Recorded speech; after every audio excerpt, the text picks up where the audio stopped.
শুভ সকাল আমার প্রিয় বন্ধুরা, কেমন আছো সবাই? আশা করি সবাই খুব ভালো আছো, সুস্থ আছো।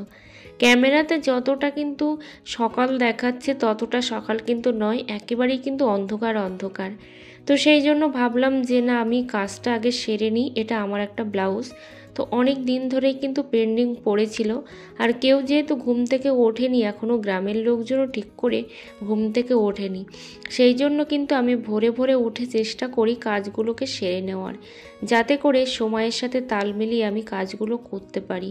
ওই যে অনেক কাজ একসঙ্গে শেখার চেষ্টা করছি, এটাই। তো কি বলো তো, যে আমার না অনেক দায়িত্ব আছে, যে দায়িত্বগুলো সবাইকে আমি বোঝাতেও পারবো না, কিন্তু তারপরেও বলি, যেহেতু আমার ভাই নেই সেই জন্য কিন্তু দায়িত্বটা অনেকটাই বেশি। তো যেহেতু আমি চাকরিও করি না, আমার হাজব্যান্ডও চাকরি করে না, যদিও হাজব্যান্ড চাকরি করতো, তারপরেও কিন্তু মেয়ে হিসাবে আমার একটা দায়িত্ব থেকেই যেত বাবা মায়ের প্রতি। সেই দায়িত্বটা তো আমাকে পালন করতে হবে। তো এখন আমি সেটা পালন না করলেও আমাকে কিন্তু ভবিষ্যতে সেই দায়িত্বটা নিতেই হবে। তার জন্য এখন থেকে কি করে টুকটুক করে সঞ্চয় করা যায় সেটাও কিন্তু ভাবতে হবে। সেটা নিজের জন্য হোক, বাবা মায়ের জন্য হোক, বা সবার জন্য। কারণ একটা ছেলে হলে যেমন সে তার বাবা মায়ের জন্য সব কিছু করতো, সব দায়িত্ব পালন করতো, তেমন মেয়ে হয়েও কিন্তু আমাকে সেই দায়িত্বটাও কিন্তু পালন করার চেষ্টা করতে হবে। সেই জন্যই চেষ্টা করি যে নিজে অন্তত কিছু শেখার।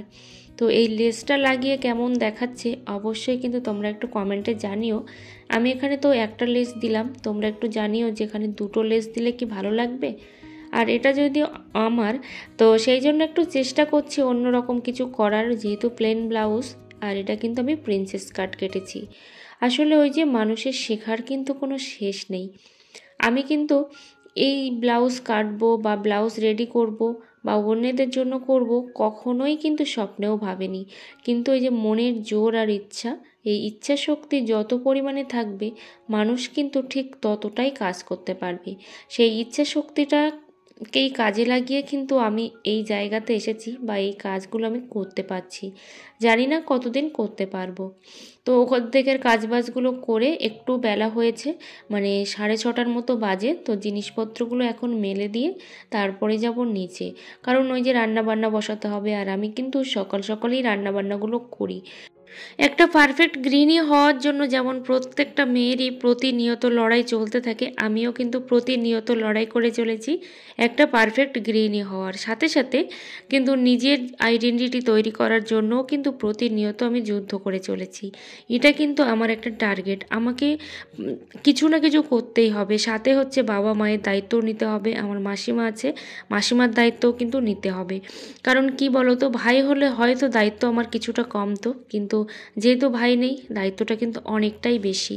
এদিকে কিন্তু এই জিনিসপত্রগুলো গুছিয়ে নিলাম। আর এইখানে না আমি সন্ধ্যাবেলা এসে বসি, কারণ পাশের রুমটাতে আমি থাকতে পারি না, একটু যেন আমার ভয় ভয় করে। সেই জন্য আগে আমার কোনো প্রবলেম হতো না, কিন্তু এখন একটু বেশি প্রবলেম হচ্ছে, যার জন্য কিন্তু পাশের রুমে আমি থাকি না সন্ধ্যার পরের থেকে। মেশিনটাও কিন্তু ট্রান্সফার করে আমি এখানে নিয়ে চলে এসেছি, যাতে করে আমার একটু সুবিধা হয়। সেই জন্য যখন ওই ঘরটা সব কিছু ঠিকঠাক হয়ে যাবে, তখন কিন্তু আবার মেশিনটা ওই ঘরে নিয়ে যাব। সেটা কবে, সেটা সত্যি জানি না। তো দেখো এখন আমি ঝাটপাটগুলো দিয়ে নিচ্ছি, কারণ সব সময় চেষ্টা করি খুব তাড়াতাড়ি কাজগুলো করার। আর একসাথে কিন্তু অনেকগুলো কাজ করারই চেষ্টা করি, যাতে সময়ও বাঁচাতে পারি, সাথে নিজেও কিছু করতে পারি। আর এই যে ব্লাউজগুলো করছিলাম, একটা চুড়িদারও কাটা আছে, সেলাই করাই হচ্ছে না, আসলে সময় পেয়ে উঠছি না। তার সাথে সাথে এই যে চোখের এত প্রবলেম হচ্ছে যে কি বলবো, চোখটা আমি ঠিক করে তাকাতেও পাচ্ছি না। তারপর দেখো নিচে চলে এসেছি। এদিকে চা আমি আজকে অনেকগুলোই করছি, তার কারণ হচ্ছে আজকে নিতে চলে এসেছে ধানগুলো বিক্রি করে দেওয়া হচ্ছে, যেহেতু ধান রাখার জায়গা নেই, সেই জন্য কিন্তু বিক্রি করা হচ্ছে। তো সেই জন্য লেবার এসেছে, তো ওনাদের জন্য চা করছি, সাথে আমাদের নিজেদের জন্য কিন্তু চা বানাচ্ছি। আর এখন শীতের সকাল, বেশ কিন্তু কুয়াশা পড়েছে, তো সেই জন্য কিন্তু চাও খেতেও বেশ ভালো লাগে। কিন্তু রান্না আমি উনুনেই করব, একটু বাদেই বসাবো, কিন্তু চাটা আমি কিন্তু গ্যাসেই করে নিচ্ছি। আর এখন যেহেতু চারিদিকে একদম শুকনো অবস্থা, সেই জন্য কিন্তু যাতে করে গ্যাসের খরচটা কমে যায় সেটা চিন্তা করে কিন্তু উনুনেই বসাই, যত কষ্টই হোক না কেন। আর সবসময় চেষ্টা করি আমি জোড়া উনুনে রান্না করতে, তাহলে আমার এক সাইডে ভাত আর এক সাইডে তরকারি কিন্তু হয়ে যায়, আর অনেকটা তাড়াতাড়িও কিন্তু হয়ে যায়। তো তোমাদেরকে অনেক অনেক ভালোবাসা রইল যে আমার পাশে এভাবে আছো সবাই, আর আমার পাশে এভাবেই সবাই থেকো। আমিও কিন্তু তোমাদের পাশে অবশ্যই থাকবো। তবে আমি ওই যে সময় পেয়ে উঠছি না, মাঠের কাজ, বাড়ির কাজ, সাথে হচ্ছে সংসারেরও প্রচুর কাজ বাজ। তো একটা জিনিস তোমাদেরকে সবসময় বলবো যে ইউটিউবে কার ভিডিও এগিয়ে গেল, কে কতটা ভালো র্যাঙ্ক করলো, এইসব দেখার কিন্তু কোনো দরকার নেই। তোমরা রেগুলার ভিডিও দিয়ে যাও, দেখবে তোমাদের চ্যানেলও কিন্তু গ্রো হয়ে যাবে। আমার চ্যানেলও কিন্তু আগে খুব ভালোই গ্রো ছিল, কিন্তু আমি অসুস্থতার কারণে যেমন ভিডিও দিতে পারিনি, সাথে সাথে কিন্তু মন মানসিকতার দিক থেকেও কিন্তু ভিডিও আমি করতে পারিনি, যার জন্য আমার চ্যানেলের কিন্তু এই অবস্থা। মানুষ কিন্তু অভ্যাসের দাস, সেরকমভাবে তুমি যদি রেগুলারিটি মেনটেন করে কাজ করে যাও, তাহলে কিন্তু দেখবে তোমার চ্যানেলও কিন্তু একদিন র্যাঙ্ক করবে। আর কার কার চ্যানেল মনিটাইজড হয়েছে, যারা আমার ভিডিও রেগুলার দেখো, অবশ্যই কিন্তু কমেন্টে জানিও যে কার কার চ্যানেল মনিটাইজড হলো। কি বলো তো, আমি তোমাদের সাথে বলেছি যে আমার ফার্স্ট যে চ্যানেলটা, যেটাকে আমি একেবারেই ছেড়ে দিয়েছিলাম, সেই চ্যানেলটা কিন্তু এখন আমি রেগুলার ভিডিও পোস্ট করি, তবে সেটা আমি শর্ট ভিডিওই পোস্ট করি, আমি সেখানে বড় ভিডিও পোস্ট করি না।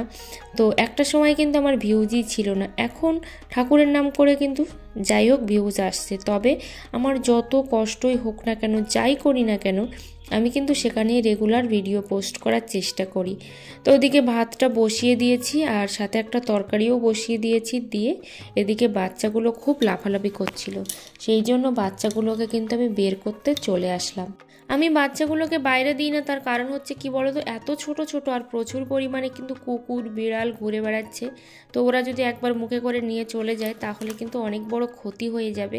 সেই জন্য কিন্তু আমি এরকমভাবে খড় তৈরি করে ওর মধ্যেই রেখে দিয়েছি। যখন ওরা বড় হবে তখন অবশ্যই কিন্তু বাইরে ছেড়ে দেব, আর চেষ্টা করি বিকালবেলা একটু করে ছেড়ে দেওয়ার। তো এখন দেখো রান্নাবান্নাগুলো করে নেব, আর তোমাদের সাথে কিন্তু সব কিছু শেয়ার করা হয়ে উঠছে না, ওই যে সব রকম চাপ কিন্তু ঘাড়ের উপর এসে পড়েছে। আর এবার যেহেতু ধান খেতে লেবার নেওয়া হয়নি, তার জন্য কিন্তু চাপটা আরও বেশি পরিমাণে পড়ে গেছে, কারণ সব কিছু নিজেরাই করছি, আমরা দুজন মিলেই সব কিছু করার চেষ্টা করছি, সেই জন্য কিন্তু চাপটা আরও পড়ে গেছে। তো এদিকে দেখো লবণটা ছিলই না, বাড়ান্ত ছিল, সেই জন্য কিন্তু আমি সব উপর করে এইভাবে দিয়ে দিলাম। অবশ্যই ঘরে কেনা প্যাকেট আছে, সেটা থেকে এখনও বের করা হয়নি। আর যেহেতু আমার খোলা রান্নাঘর, তো অনেকটাই অসুবিধা হয়। যদি আমার মানে রান্নাঘরটা পুরো পরিপাটি করা থাকতো, তাহলে কিন্তু এই অসুবিধাটা হতো না। এই যে আলুটা কাটলাম, এই আলুটাকে কিন্তু অনেকে সোপা আলু বলে। তো এগুলো আমি আমার দাদুর বাড়ি থেকে এনেছিলাম, একটা বড় আলু, বেশ টেস্টি হয়েছিল কিন্তু খেতে। আর এই আলু কিন্তু আমি বরাবরই পছন্দ করি। তো এদিকে দেখো আমি কিন্তু ভাতের ফ্যানটাও উপর করে নিলাম।